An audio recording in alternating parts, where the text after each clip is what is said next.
নামটা মেনশন করতে চাচ্ছি না। আমরা বাঙালিরা বলি কি গরিব, বাট আমি গরিব বলাটা খুব একটা বেশি পছন্দ করি না, কারণ গরিব বলে ব্যাপারটা খুব চিপ দেখায়। সো আমি বলবো যে আন্ডার প্রিভিলেজ একজন মানুষ, তার ফ্যামিলির অবস্থা খুব খারাপ। সে একজন কৃষক ছিল, বাট তার বয়স অনুযায়ী সে ওই কাজ করতে পারতো না। অদ্ভুতভাবে তার বয়সটা দিনকে দিন বেড়ে যাচ্ছিল, বাট ওই অবস্থায় তার বয়স বাড়ার কোনো কথা ছিল না।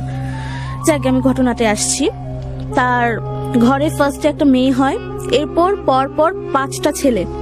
তো বড় যে মেয়ে, তাকে অনেক কষ্টে বিয়ে দেওয়া হয়। তো মেয়ে তো বাড়িতে নাই, আছে শুধু 5 ছেলে। এরকম রাত্রেবেলা তারা ফ্যামিলি মেম্বার সবাই খাওয়া দাওয়া করে রাত্রে শুতে যায়। আর গ্রামে গঞ্জে তার উপরে সে একজন খুব গরিবই এখন বলতে হচ্ছে, কিছু করার নেই, খুবই অবস্থা খারাপ। তো তার একটা ঘর, তছনের ঘর, ওইখানে মাটিতে বিছানা করে তারপর তারা পরপর 5 জন আর 2 জন 7 জন শুয়ে পড়তো। সকালবেলা তার ওই লোকের যে ওয়াইফ, সে একদমই ঘরে থাকে, ঘরের কাজকর্ম করে, ঘর সামলায়, বাচ্চাদের সামলায়, তো একদমই ঘরের মানুষ।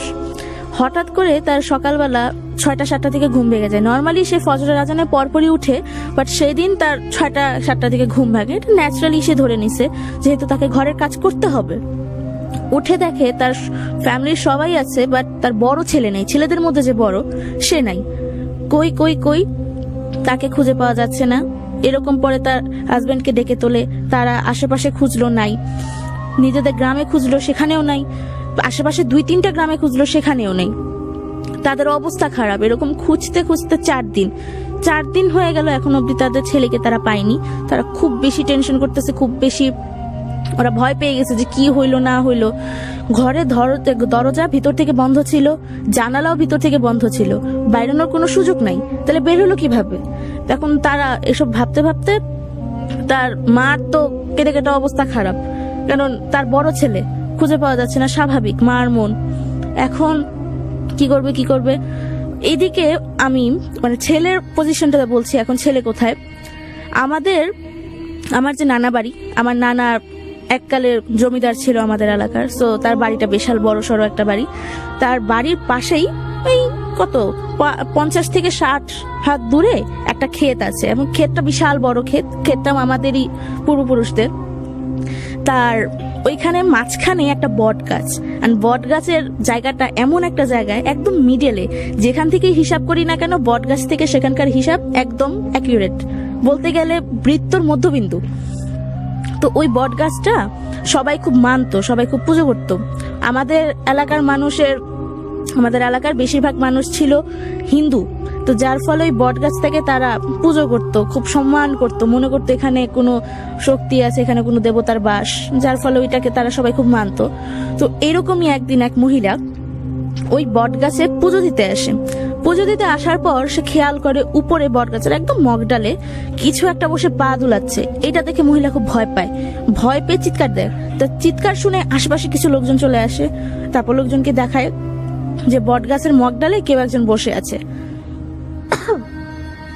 এরপর ওই মহিলা যখন ভালো করে দেখে ওই যে ওইখানে, তখন দেখে যে ওই যে ছেলেটা হারায় গেল, ওই ছেলেটা ওইখানে বসা, এবং সে ওইখানে বসে বসে পা দুলাচ্ছে আর মাটির হাড়ি থেকে মাটির দলা খাচ্ছে আর কি। এইটা দেখে তারা প্রচন্ড পরিমাণে ভয় পেয়ে যায়। অনেক চেষ্টা করে নামানোর, কথা শুনে না। এরপর তার বাবা মাকে খবর দেওয়া হয়, যেহেতু তারা এই গ্রামেরই বাসিন্দা। তাদের এই বটগাছ থেকে তাদের বাড়িটা ছিল প্রায় 1 কিলোমিটার দূরে। আসে, এক প্রকার দৌড়ে এসে ছেলেকে নামানোর চেষ্টা করে, বাট কিছুতেই পারতেছিল না। সকাল থেকে দুপুর থেকে বিকেল থেকে সন্ধে, কিছুতেই তাকে নামানো যাচ্ছে না। তাদের কোনো কথাই সে কানে তুলতেছে না। কি করবে? তখন হঠাৎ করে একটা তান্ত্রিক বা সাধু বাবা, যেটাই বলি না কেন, এসে উদয় হয়। সে এসে বলল যে তোরা সাইডে যা, ওকে আমি নামাচ্ছি। এই বলে এসে বলল, এই বেটা তুই নাম। না, আমি নামবো না। এরকম বলে তেরামি করতে থাকে।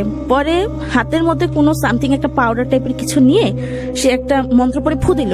তারপর সেটা ওই ছেলের দিকে ছুঁড়ে মারার পর ছেলেটা কাঁপতে কাঁপতে নিচে নামার পর ওই ছেলেটাকে জিজ্ঞেস করা হয়। আর যেহেতু তার ভিতরে কোনো আত্মা বা জিন, যেটাই বলি, ভর করে আছে, এটা বোঝাই যাচ্ছে। তার চতুর্দিক দিয়ে একটা গন্ডি কেটে দেওয়া হয় যাতে সে বেরোতে না পারে। এরপর তাকে জিজ্ঞাসা করা হয়, তোর এখানে কে আনছে? পরে বলে আমাকে 3টা সুন্দরী মেয়ে নিয়ে আসছে। বলে আচ্ছা তোর হাতে কি? বলে মিষ্টি। বলে মিষ্টি কে দিছে? বলে মেয়েরাই দিছে। বলে মিষ্টি তোরে কেন দিল? পরে আমার তখন বললো যে আমারে এখানে নিয়ে এসে বললো তুমি দাঁড়াও, তোমার আমি মিষ্টি দিব।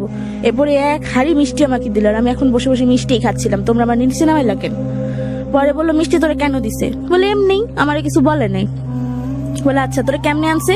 বলে আমাকে হাওয়ায় ভাষায় নিয়ে আসছে। বলে এখন এই মেয়েরা কই? বলে জানি না, আমাকে বললো তুই এখানে বস, আমি আসতেছি, তোকে এসে আমরা নিয়ে যাবো। বলে কই নিয়ে যাবে?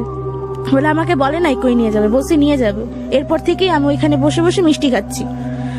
এইটা দেখে কবিরাজ বুঝলো যেখানে কোনো খারাপ ঘটনা ঘটতে যাচ্ছে খুব শিগগিরই। তখন তাকে তাড়াতাড়ি করে ওই পাউডার আবার ছুঁড়ে মারে, ছেলেটা অজ্ঞান হয়ে যায়। পরে তাকে বাড়িতে নেওয়া হয়। বাড়িতে নিয়ে যাওয়ার পর ছেলের হাতে একটা তাবিজ বেঁধে দেওয়া হয়। তাবিজ বাঁধার পর তখন তাকে বলা হয় যে খবরদার এই ছেলের হাত থেকে তাবিজ যেন খুলে না যায়, তাবিজ যদি খুলে যায় ছেলেকে কিন্তু নিয়ে চলে যাবে ওরা।